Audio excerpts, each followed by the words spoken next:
Je pas demandé, mais Olga, vous m'entendez là, on est à Zen. Oui, oui, on t'entend bien. Oui, oui, tout à fait. Donc, comme je le dis, on a évoqué cette problématique, encore une fois, de la morale la dernière fois, et qui doit venir de pair avec la connaissance réelle d'Akadosh Baruch Hu. Cette notion de moralité, comme a dit le Rav, cette morale justement dite pure, si elle n'est pas rattachée à Akadosh Baruch Hu, à un moment donné, elle tombe. C'est un petit peu ce que nous avions développé la dernière fois. Il y a dans des enseignements, on dirait ésotériques, mais en tout cas des enseignements très profonds du Rav Kook qu'on retrouve dans Orot HaKodesh Gimel, il y a cette notion de Moussar Elohi et de Moussar Klali, de Moussar de manière générale. Et je voudrais qu'on aborde ensemble, je ne vais pas tout lire parce que c'est quelques feuilles, mais essayer un petit peu de percevoir. Vous n'avez pas, je répète, la source. Je vais vous la soumettre, la lire, et on va essayer d'expliquer ensemble un petit peu. Nous dit le Rav, Meleim Anu, Regesh Moussar. Nous sommes remplis. זה אורות, לא? אורות הקודש. לא, זה עוד. Non, אורות הקודש. זה. Nous sommes remplis. Non, mais on n'est pas là-dessus, il vous explique. Je voudrais approfondir sur ce point, cette notion de morale par, encore une fois, une autre référence au sein des écrits du Rav Kook. Je répète, inscrit dans Orot HaKodesh, c'est un autre ouvrage, comme qui a été compilé par le Rav David HaKohen et le Rav Nazir, et qui est souvent appelé un petit Zohar. D'accord? Donc, on est quelque chose d'un peu plus aussi, évidemment, de très profond, mais on va essayer un petit peu de percevoir cette notion, encore une fois, de morale, telle que le Rav l'évoque, je répète, cette notion évoquée par la morale Elahi, donc divine, Akash Baruch Hu, et cette notion, a priori, de morale qui serait une morale générale, peut-être pas forcément rattachée à Kadosh Baruch Hu, appelée Moussar Shel Chol, on va dire. Moussar, terme de moralité qui pourrait être, disons profane. On va voir à quel point, évidemment, il n'a pas lieu d'être, mais c'est important de l'avoir en tête. On dit le Rav, Meleim Anu, Regesh Moussar, Kemehim Anu, Liot Chaim Chaye Torah. Nous avons soif d'une vie, justement, animée par la pureté, par un sentiment de moralité. Dimionnez-nous, notre force, une fois, eh bien, imaginaire, capable de visualiser au-delà de la réalité, Malhi vetreshek levavenu, le désir de notre cœur, letsayer ayoter nisgav ayoter nahe. On a un idéal auquel on se rattache, auquel, encore une fois, nous aspirons. Cette moralité, encore une fois, n'est que l'expression de notre volonté sincère qui est en nous de vouloir être attaché à l'expression de sainteté la plus ultime. C'est ce qu'on appelle la morale divine. On aspire à un monde qui soit l'expression du bien.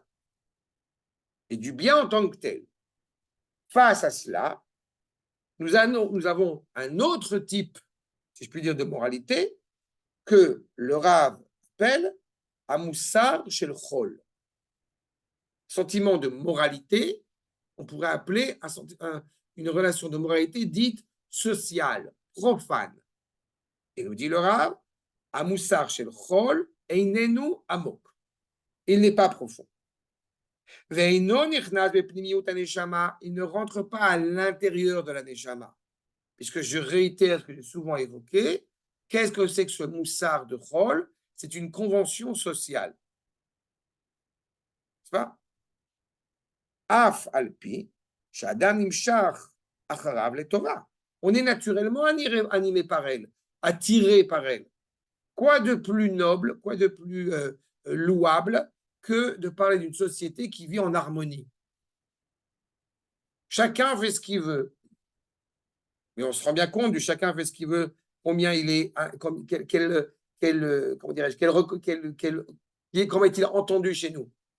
À savoir, Sheli, Sheli, Shelcha, Shelcha. Midat Dom. Masechet Avot. C'est une moralité qui en réalité n'est pas une. Ça, comme il dit נמשכים למרות זאת לטובה, זה כוונה ששלי, שלי, שלך, שלך. Je dis, Einenu Amok, Veino Nechas Bepiyot HaNeshama. J'explique ce que dit le Rav Kook.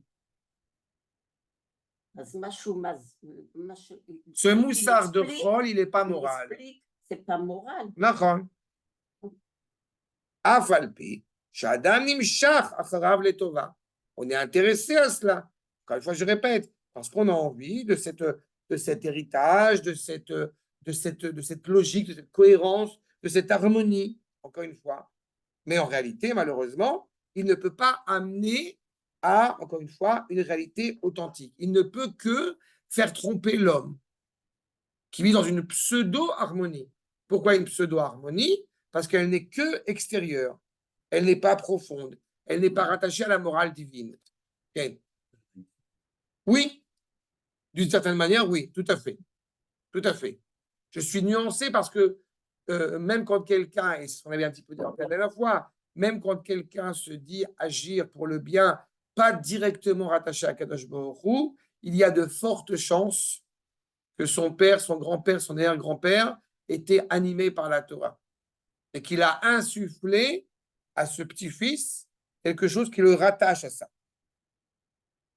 Mais malheureusement, qui n'aurait pas d'autre destinée, notre destin pour le coup, que de disparaître, de s'effriter. Pourquoi? S'il n'est pas rattaché au Kodesh, s'il n'est pas rattaché à l'absolu. La phrase la plus simple qui peut être entendue. Pourquoi est-ce que je suis insistant là-dessus? Quand on suit la morale, parce qu'elle est rattachée au bien, parce qu'elle est rattachée à Kadosh Baruch Hu, je suis prêt à mourir pour elle. Parce qu'elle est absolue. Quand c'est une considération morale, qui est plus une considération sociale, eh bien, elle est négociable. Tout est négociable. Mais quand une personne, encore une fois, même les choses malheureusement dans les pires méfaits, dans les pires dépravations, tout est négociable. Mais pour un juif qui, justement, s'assume dans son rapport à la Torah, eh bien, ce n'est pas négociable. Il y a quelque chose qui est parfois... alors, évidemment, c'est pas toujours à bon escient, c'est pas toujours dans la bonne direction. Mais je me rends compte de temps en temps que ce combat qu'ont certaines franges de la population hébraïque en faveur de la Torah, eh ben, il est pas toujours, ce combat-là n'est pas toujours entendu, n'est pas toujours vécu dans toutes les franges, disons, religieuses du peuple juif. C'est-à-dire qu'il y a des notions comme ça où vous pouvez monter, descendre, je ne bougerai pas. Pour la Torah. J'aimerais que cela soit une évidence pour tous les gens qui soient animés par la Torah. On va s'approcher de Shabbat Zachor, comme j'ai coutume de le dire, interrogeons-nous si nous sommes prêts à tuer hommes, femmes et enfants. Ou ce qui importe, c'est d'abord d'entendre la paracha de Zachor en polonais et en hongrois tlemcenien. Je vous encourage à venir à la synagogue, vous allez vous en rendre compte par vous-même. C'est là. Il y a quelque chose qui est très problématique dans cela. Et donc, quand on comprend encore une fois que cette morale, eh bien, elle est rattachée à l'unité d'Akadosh Baruch Hu, automatiquement, elle a un autre niveau. Elle est illimitée. J'ai coutume de dire que la vie pour les Juifs est tellement importante qu'on est prêt à mourir pour elle. Quand elle ne convient pas aux valeurs aux valeurs essentielles qui sont rattachées à cette vie. Pas bon, je termine. C'est clair sur cet aiguillage. Il y a toujours beaucoup à approfondir, mais c'est important pour moi de bien aiguiller sur ce point. D'accord? Et je terminerai en passant directement pour ne pas manquer à ce que nous faisons au quotidien, à ce 8e paragraphe. Juste avant, par rapport à ça, je ne peux pas m'empêcher de vous rappeler la citation bien connue. Ils peuvent me tuer, je ne parlerai pas. Moi aussi, ils peuvent vous tuer, je ne parlerai pas. Hein? C'est, pour ceux qui n'ont pas la référence, c'est évidemment Stanislas Lefort et Augustin Bouvet quand ils sont coincés dans la chambre par les Allemands. Hein? De Funès et Bourvil. Oui. Vous qui avez fait l'allemand, comme on dit entrer en allemand, Herein. La grande vadrouille.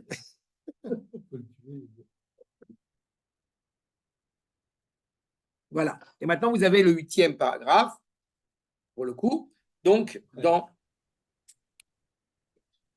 Or Hashechina.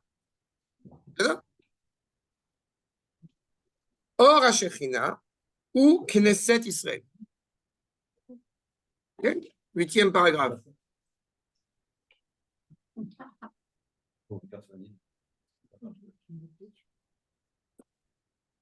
Ok, donc nous reprenons. Or, Ashechina ou Knesset Israël, האידיאל הישראלי, השורה באומה כולה, העושה אותה לחטיבה אחת בכל דורותיה. Premier point, enfin, quand on a le privilège d'avoir une phrase courte du Rav Kook, on en profite pour s'arrêter une seconde. Or, Ashechina, la lumière de la résidence d'Akadosh Baruch Hu.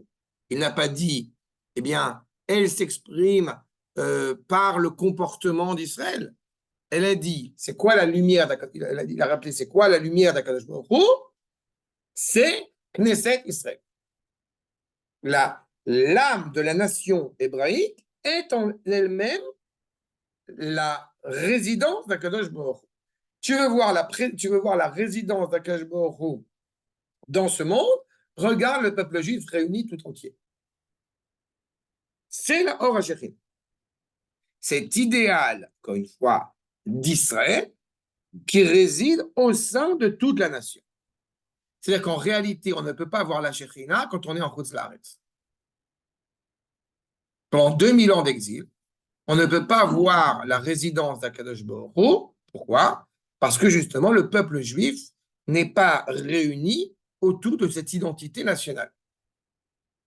Depuis que le peuple juif est revenu sur sa terre, eh bien, nous assistons au retour à la libération même de la parole d'Akadosh Baruch Hu renouvelée sur terre. Comme si elle avait été emprisonnée pendant 2000 ans.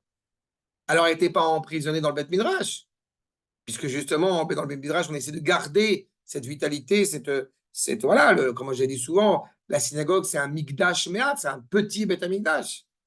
Mais il n'empêche qu'il n'y avait pas justement cette lumière étincelante. Pas vous rappeler avec Hanouka. La Hanoukia, on ne la met pas à l'extérieur, on la met à l'intérieur pendant 2000 ans parce qu'on se met en danger. Donc la lumière, elle est inaltérable, mais elle ne peut pas éclairer comme il faudrait. Elle ne peut pas résider comme il faudrait. C'est qu'en plus de ça, non seulement c'est fondamental pour la présence d'Akadosh Baruch Hu, mais en plus de cela, c'est ce qui nous rattache à travers toutes les générations comme une entité. Ça veut dire quoi? C'est ce qui nous rattache. On pourrait se dire que, comme c'est le cas dans certaines civilisations, ce qui nous rattache, c'est un idéal national. Ce qui nous rattache, c'est un projet en commun. On peut se dire, mais qu'est-ce qui nous rattache en tant que juifs? Dès qu'on a posé cette question, on a déjà un problème. Elle va s'exprimer, on va le voir dans quelques minutes, ce lien qui rattache un juif à un autre juif, et ce, à l'échelle de la nation, va s'exprimer avec différents paramètres. Mais nous ne sommes jamais en train de dire ou en train de s'interroger, qu'est-ce qui nous rattache? Vous savez, dans les phrases absolument maladroites qu'on a entendues pendant le début de la guerre, avec des propos vraiment tendancieux, tous ces rapports fraternels, je suis ta sœur, tu es mon frère, etc. Et quand il y a eu des remarques, des réponses qui ont été je ne suis pas ta sœur, et si j'étais, j'aimerais bien être une sœur qui a perdu qui a Achot Shakula. Une sœur qui a perdu, qui dit ouais. D'accord? Il est évident que il y a c'est l'expression d'une colère. Je ne suis pas en train de rentrer maintenant pourquoi ça s'est produit. Ça s'est produit. N'est-ce pas? Et il n'empêche que c'est une profanation du nom d'Akadosh Baruch Hu, évidemment, de remettre en cause ce lien étroit qui nous rattache l'un à l'autre. Kshe Aorag Dolaret Midgala Baaretz Ene. Ça veut dire que pendant 2000 ans, cette luminosité de la présence d'Akadosh Baruch Hu, ne pouvant pas se révéler sur terre, je ne permettrai pas de dire qu'elle n'existe pas, mais en tous les cas, elle est recouverte, elle est cachée.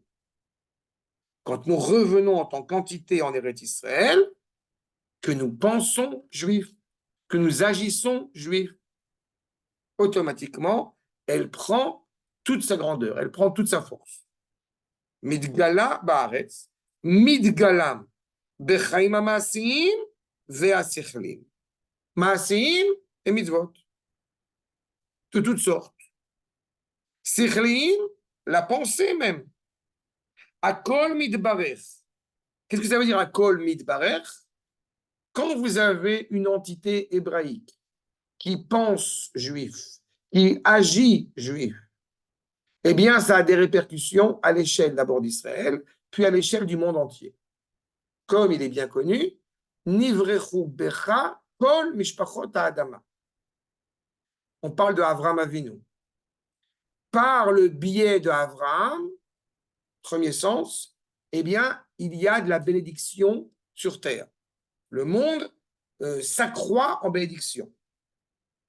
Bet Resh Chaf, Bet 2, Resh 200, Chaf 20. Ça veut dire que c'est le début de la pluralité.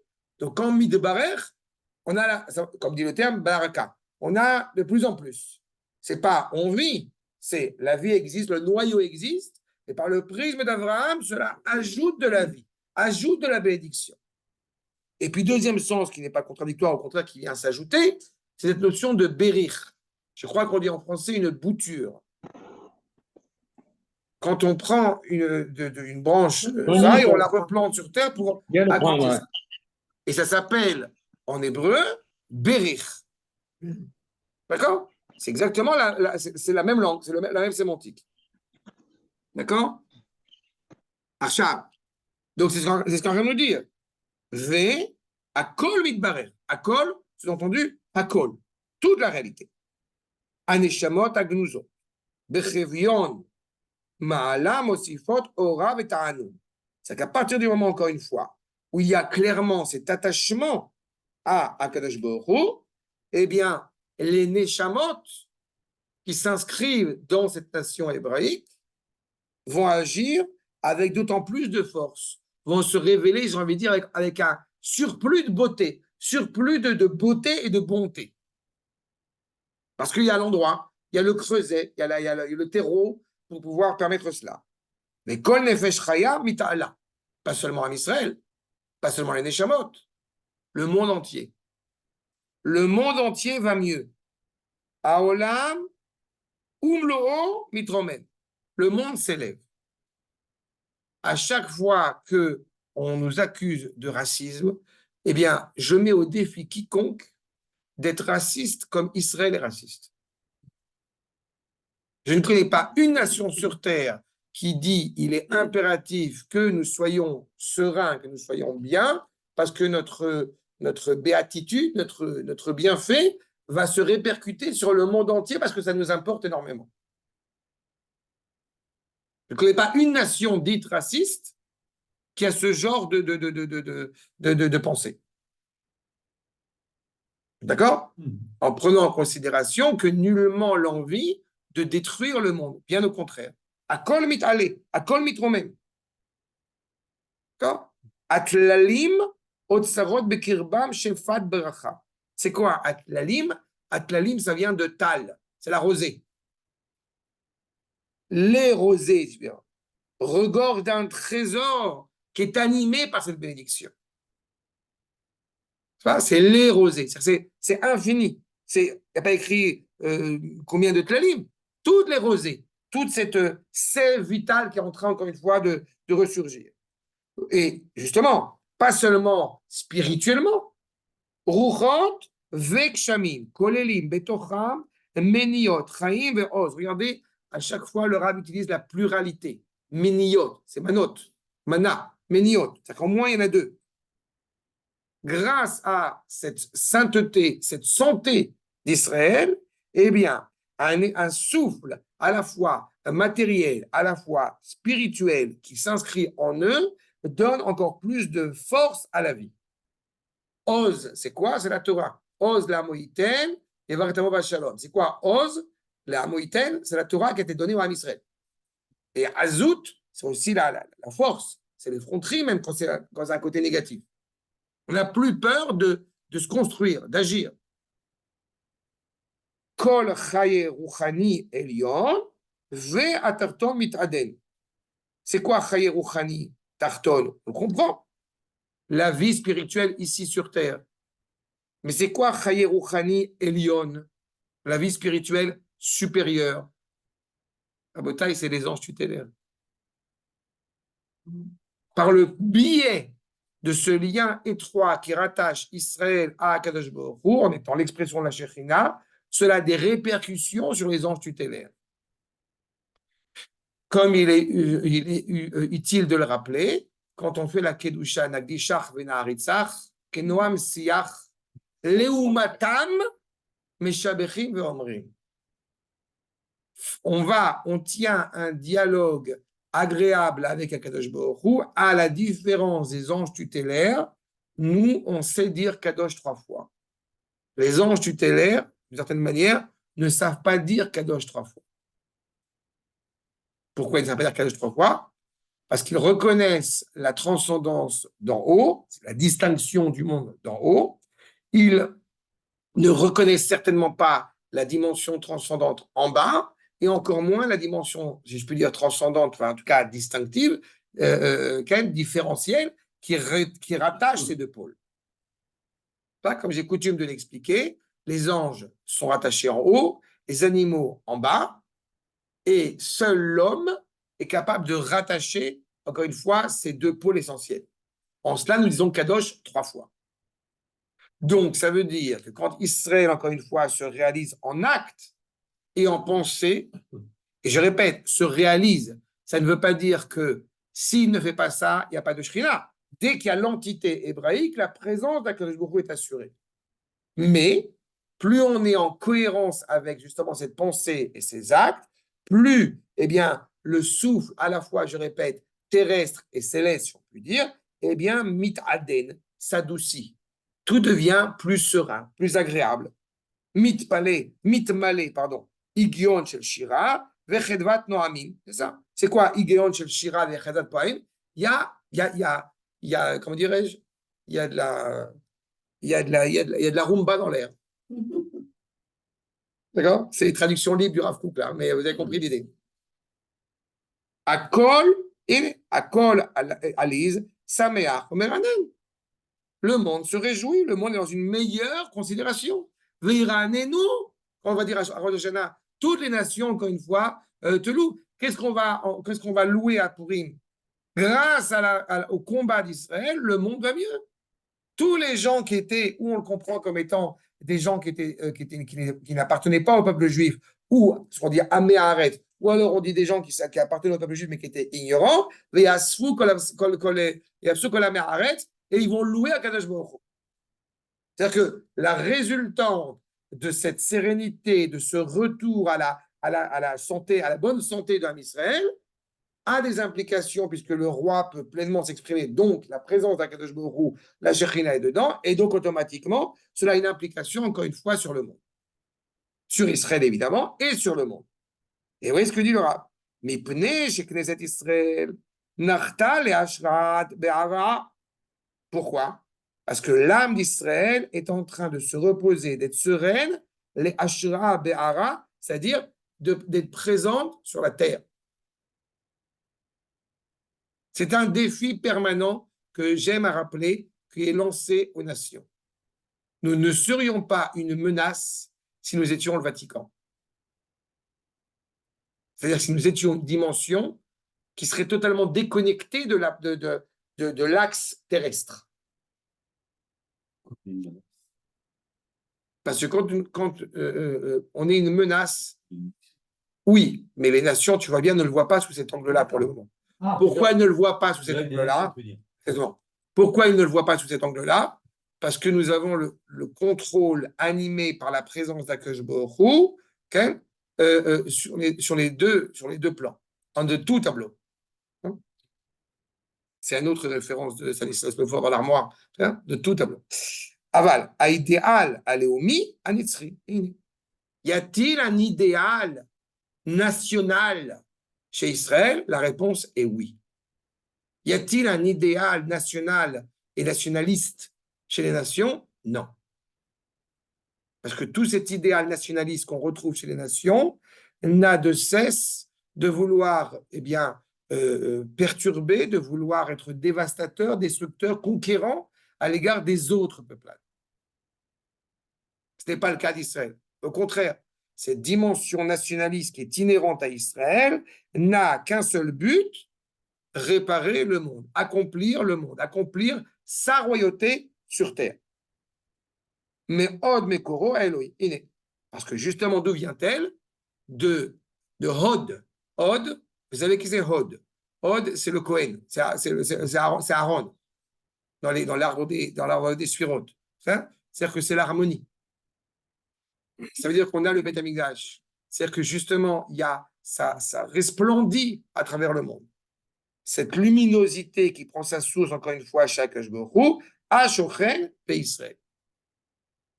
À chaque fois que j'ai entendu quelqu'un qui a dit Jérusalem, ville internationale, parce que c'est la ville de Dieu, eh bien, c'est là où on répond, c'est justement parce que c'est la ville d'Akadosh Baruch Hu qu'il faut qu'elle soit entre les mains d'Israël. Et c'est par le biais de ce lien à Israël que le monde peut lui aussi en profiter. Amekusharim Nishmatam, mais encore une fois, évidemment, ce lien qui rattache la présence d'Akadosh Baruch Hu à Israël sans équivoque implique des Neshamot, comme on dit, qui ont été nettoyés. Ametzur Tzacha, les Tzartzech, c'est nettoyé. C'est-à-dire Dofek, les poèmes, on est pleinement vivant. Uma Kegalim, Peyam Achayim, Akol Midbarer. Nous n'arrêtons pas d'agir, nous n'arrêtons pas de vivre, nous n'arrêtons pas justement de nous exalter, au contraire. Et tout va, comment on dirait, l'argent amène l'argent. C'est ça, le souffle amène le souffle. Akol mitnase, tout s'élève. Baruch Hashem, Elohei Israël, Mina Olam, Vada Olam. On dit cela à l'époque du deuxième Beth Amikdash, Mina Olam, Vada Olam. Du monde au monde suivant. Sous-entendu, il y aurait deux réalités qui vont s'unir, mais on les reconnaît comme étant deux réalités. À l'époque du premier Beth Amikdash, il n'y avait pas besoin de cela parce que la résidence était claire. C'est ça? Samefrou Hashem begilut tzadikim, varenu kol yesharlev. Et réjouissez, justement, Hashem pour Akadosh Baruch Hu, gilut tzadikim, les justes, réjouissez-vous, parce que justement, encore une fois, tous ceux qui sont animés par cette droiture sont profondément, encore une fois, vont pleinement en profiter. Je voudrais, avant de terminer sur ce paragraphe, vous rappeler un détail, voilà à quel point c'est important. Malheureusement, si les nations ne le comprennent pas, et quand je dis que c'est une menace pour les nations, justement, automatiquement, cela crée un préjudice, évidemment, pour nous, même pour eux. Je voudrais vous citer ce que le Rav dit dans Oroth, un paragraphe qui est connu, dans Oroth Amil Chama, un autre passage dans Oroth, où il dit justement, s'il n'y avait pas eu la faute du Vaudor, très bien. Il raconte s'il n'y avait pas eu la faute du Vaudor. L'oulé cheta egel, s'il n'y avait pas eu la faute du Vaudor, ayou umot, yoshvot eret Israël, mashlimot im Israël ou modot lahem.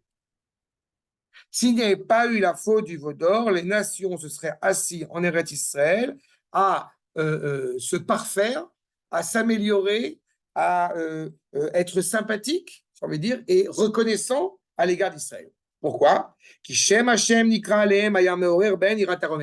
Le nom d'Akadosh Baruch Hu serait en eux et les réveillerait à une crainte révérentielle. S'il n'y avait pas eu la faute du Vaudor. Et s'il n'y avait pas eu la faute du Vaudor, non seulement, qu'est-ce que ça implique à l'échelle mondiale? Il n'y aurait pas eu de guerre. Il n'y aurait pas eu ces centaines de milliers de massacres. Pourquoi? Parce que justement, Israël aurait été reconnu comme étant l'essence du monde, le cœur du monde. La faute du Vaudor étant à majorité pratiquée par ces gens qui sont rattachés au Ham Israël, parce que ça portait conflit, un conflit d'intérêts, si je puis dire, de voir cette nuance essentielle entre Israël et les nations, a eu comme implication, évidemment, toute l'histoire que nous avons traversée. Vous voyez à quel point on retrouve ce qu'on avait déjà souvent cité dans le Mahamar HaChokhmah sur Rosh Hashanah du Ramchal, il y a le bien et il y a le mal, il y a Israël, il y a les nations. Quand les nations, reconnaissent Israël, elles sont elles-mêmes choyées, elles sont elles-mêmes bénies. Dans le cas contraire, non seulement elles mettent en question le bien, mais pas seulement pour nous, pour eux aussi. Ils se blessent par du même coup. D'accord? Et c'est encore une fois, de la même manière que l'âme de l'individu, si je puis dire, elle est absolue, elle est éternelle, l'âme de la nation qui est Israël est absolue. Et cette âme est, encore une fois, cet élan vital, cette sève métaphysique, j'ai envie de dire, qui permet, encore une fois, au monde, par la présence d'Akadosh Baruch Hu, de résider. C'est clair sur ce 8e paragraphe? D'accord?